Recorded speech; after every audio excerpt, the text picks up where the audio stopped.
A lot of exciting matches went down in the Premier League last night, and Chelsea Tottenham gave us a classic.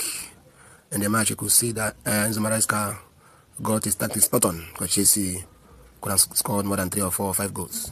They were on top of the game, and they controlled the game from beginning to end.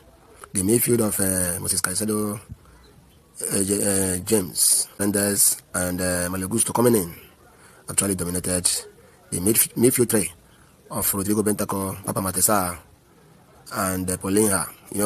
At a time, Thomas Frank tried to reshuffle the pack. He asked Xavi Simons, who wasn't having a good game, by the left flank to come into midfield, and he brought on Richardson, who came at the top striker. So Colomani went to the left, and Kudus, who was having a tough time. When I saw Cucurella and Kudus, I was impressed, because Maresca had Cucurella not to overlap. The last match against Sunderland, that was one of the points I raised against Maresca, because Cucurella played attacking midfielder. He was the one that invited, played the role of Fernando Fernandez, whereas Fernando Fernandez tried to play the role of Kopama. So, but yesterday's match, I found out that Maresca asked Cucurella to stick to Kudus, because Kudus was even a concern to me before the match. I know he was a life wire for Tottenham.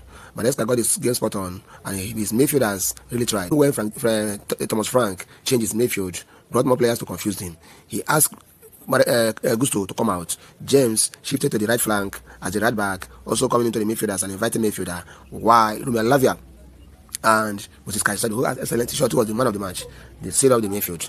And towards the end of the match, Maresca threw again the last dice, which is adaptable, and life wire for Chelsea, and really pushed Tottenham back to make sure that Chelsea got all the 3 points. Congratulations to the Blues, and also to the Gunners, Arsenal, who won 2-0 at Burnley, and also Manchester United, who got a 2-2 draw with Nottingham Forest. We are happy with Nottingham Forest, because Sean Dice has got the 1 point for over many matches lost under Postecoglou. So today there are some other matches which we are going to bring to you on Triggers.